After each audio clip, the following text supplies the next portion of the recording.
Hi guys, and welcome to your daily tarot reading for Tuesday the 19th of March. It's a pleasure to be with you today.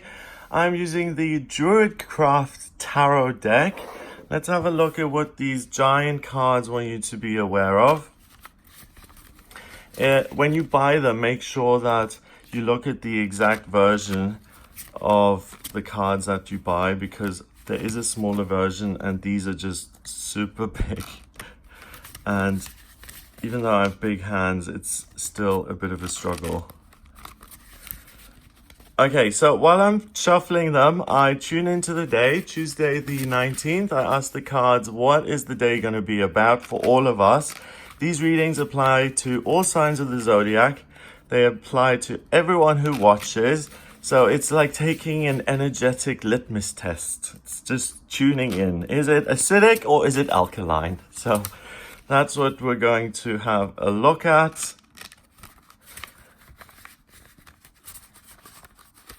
Okay, and intuitively then you get the sense that I've done shuffling now. All right, so we've got the Princess of Cups in reverse. Then we've got the Two of Cups in reverse, and then we have Cernunnos. Excuse me if that's Welsh or if I'm saying that incorrectly, but it's the devil. It's the card that has to do with being chained up and trapped. So first of all, the Princess of Cups, she's someone who is, oh, look at her cute little feet there. Oh, so adorable. Look at those. I love those. So the Princess of Cups is someone who's learning how to be a priestess of Avalon. She's learning how to get in touch with the water. She's learning how to get in touch with the spiritual, to overcome her own fears, her own doubts when it comes to spirituality. She's passionate about connecting on a spiritual level, and she's learning how to do that. That's in reverse. So you are very much in touch with your inner self. You're not learning anything like that. The crescent moon is in reverse. So if anything, the spiritual energy just pours into your head today, and you're naturally connected with your higher self. So that counts if you meditate every day, or if you are someone who doesn't. If you have no connection with anything spiritual, you'll just get a gut feeling of, oh, I know this is right. I feel this is the direction I'm being pulled into. Or if you get your connection with something bigger through a physical practice like yoga or running or swimming, that clears your mind and allows you to have these wonderful ideas, that's also a great way to just let it flow, let the ideas come in and support and guide you. The next card is the Two of Cups. The Two of Cups is a wonderful card that is like the Lovers in the Major Arcana. The Lovers in the Major Arcana represent the fundamental truth of what it is to be in a loving relationship with a soulmate. And it's, when it comes up in the cards, it's aimed at relationships, it's the relationship with the soulmate. The Two of Cups is a minor arcana card, so it's more temporary. These two are dating for a while. They love each other for a while, but then it goes away. But that doesn't mean it's not valuable. Look at all this green and the water. He naturally feels attracted to her. He's just listening to his body. He's listening to his heart, and it draws him towards her. She's connected to the higher realms. She's also passionate, so she feels a lot of chemistry there. She feels like this guy could be someone who adds something to her life, who could be a positive, beneficial kind of energy. We've got the flowers blooming there, the little daisies, but they're all they're not very big. They're not huge. They're these little kind of flowers. So it's a little love. It's a It's a little temporary kind of coming together. This rock here represents stability for a certain amount of time. That's in reverse as well. So the love that you have with the higher realms, or the love you have with your higher self, isn't temporary. It is rock solid. Whether the card is in reverse or not, the rock is still there, isn't it? So you're very connected to your higher self. You're very connected to your own feelings and your own truth. And again, it doesn't matter if you're so enlightened that you're the Buddha, the reincarnation of the Buddha, or if you're a complete atheist who thinks that there's nothing out there and that we're just bodies and that's the end of it. If you believe that, then through your body, you will still get a message that says, hey, why don't you try this? This is going to make you really happy. So this isn't a temporary love affair on a physical level. Because the card is in reverse, it's a permanent love affair with yourself and with the universe, which always has your back and which always wants the best for you. It has plans and dreams for you that you can't even imagine. The best is yet to come. The universe has such amazing plans for you that it's so important. I only realized this at 29, but it's so important to connect with the universe because it will put you in situations which are so amazing and fabulous that you are not only elated, you're like, oh my goodness, this is beyond anything I could have ever dreamed of. That's how much it supports you, and that's how much it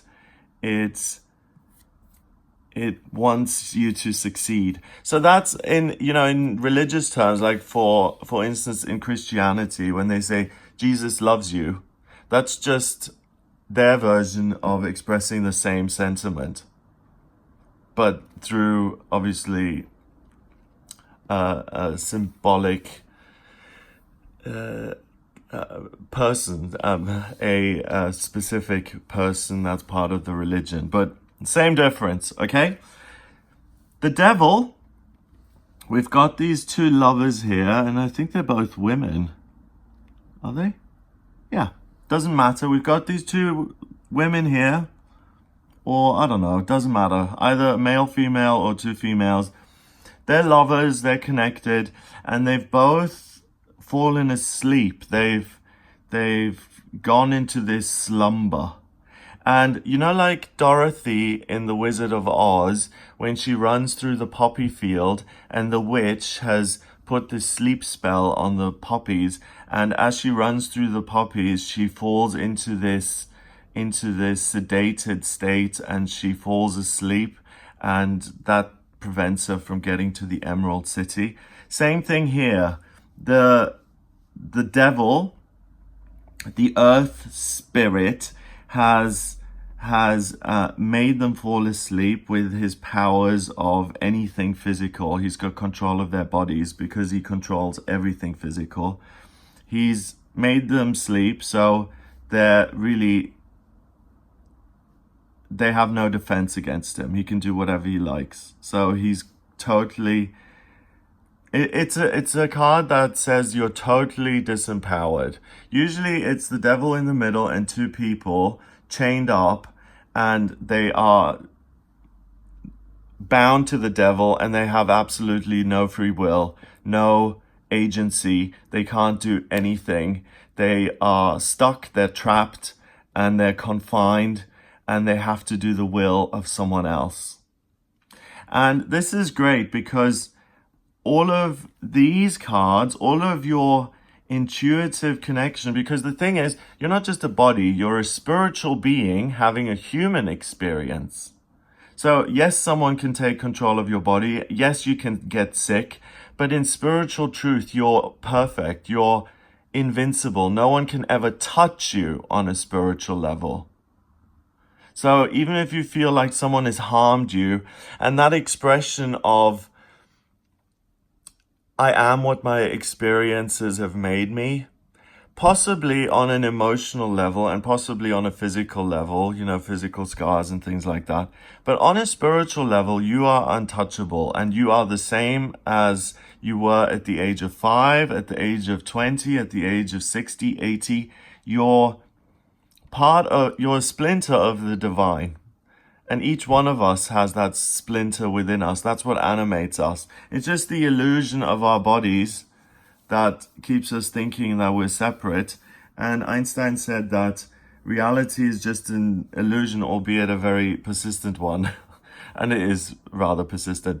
So your ability, in a nutshell, to connect with the higher realms and to be in touch with your guidance, your gut feelings, your instincts, that is what's going to enable you to wake up and to free yourself from your current circumstances and to run off and instead to shape your own circumstances in the way you want them to be. So you replace the devil, you become him, and you start to have the power. I don't mean that you become the devil in a negative way. I just mean it in the sense of he loses his power and his grip over you, and you wake up and you say, okay, bye, see ya. And you take your power back and you become the person that, again, has power over your own life and the world. And you get to shape your destiny, your future in the way that you want. So listen to your feelings and your gut. If you're stuck in a job that you hate or in a relationship that you despise but can't get out of, if you're in any situation where you're trapped, and we all do get trapped, sometimes through debt or sometimes through the own negative thoughts in our mind where we just don't see a way out. There always is a way out, okay? Everything on planet Earth is temporary. Nothing is forever. There's always a way through or out or under or to the side. You have control of the world, so listen to your thoughts and ideas, and then you're able to escape a situation that you've been trapped in for a long, long time. You see the way out today that hasn't appeared to you so far. You finally see the exit sign. You open the door, you run through the fire exit in a metaphorical sense, and you free yourself, you liberate yourself. Hooray, I'm free, I can do whatever I like. And then once you're free, you feel a sense of elation, you feel a sense of happiness and power, and you're really able to then say, this is what I want to do with my life. I am now going to create my own forest realm where I can be with my true love, with my true partner. Or in a very mundane way, I'm going to open my own business. Or on a spiritual way, now that you're free, I'm going to start to connect with the higher realms more. I'm going to choose deliberately to start a daily meditation practice so that I continue to download this wonderful information, and I want to strengthen my ability to get the information from the higher self, from the universe, and I want to strengthen that muscle through meditation so that I always listen to what the higher power has in store for me, so that I'm always aware of what the best path is for me to take. Number-wise, we've got 15, and 2 is 17, and a court card is 1, so that's 18. 1 and 8 is 9, and 9 in numerology is about spirituality and completion. So that's what saves you today. The fact that spirituality is naturally in your life and guides you, and that you can actually hear the message. So either it's a very quiet message that just whispers in your ear, that means you're clairaudient, or maybe it's an image you see of how to exit, how to escape, clairvoyant. Or maybe it's just a gut feeling, clairsentience. All the clairs, you can put them on there, they don't really matter. The universe is going to choose the channel where you're most receptive to listening to its guidance. It's going to choose that for you so that it can get the message across to you. If it's through a sense of smell or through a memory popping up, it will use whatever it can because it knows your ins and outs and everything about you. It's going to use the part of yourself that's most receptive to information and guidance coming in, and that allows you to escape and to be practical and to shape and form your life in the way that you want it to be. So congrats, hooray, it's really good. If you'd like a personal reading with me, please get in touch via my website. In my personal readings, I use the tarot, I use astrology, and I use numerology. The astrology chart is so amazing. It is a snapshot of the sky at the moment you were born. I draw it up by using your place of birth, date of birth, and time of birth. If you don't have the time of birth, order a chart rectification with me. I can work out your time of birth by getting 10 or more life events, and then I work out the exact time you were born. Once I have the chart in front of me, it shows me everything. It shows me what you're talented at when it comes to work, and I believe every one of us has been given something that we can use to thrive here on planet Earth so that we can survive and make a living for ourselves. It's so you don't ever need to get into a marriage for the money, or because we all have something that allows us to thrive. It shows me what your life purpose is, where you've been in past lifetimes. Everything to do with love, romance, children, career, money, finance, health, physical circumstances, traveling, moving, where the best place is for you to live. I use the astrocartography for that. And the predictive astrology and the tarot, they show me what's coming up for you in future in all areas of your life. So if you're interested in finding out what's happening in a relationship, or when he's going to call you and come back into your life, or when finances are going to pick up, or when this illness is going to abate and you'll start to regain your health and feel better, I can answer any of those questions. So please get in touch with me for a personal reading, gregoryscott.com. Click on the readings tab to order it. Have a wonderful day, and I'll speak to you tomorrow.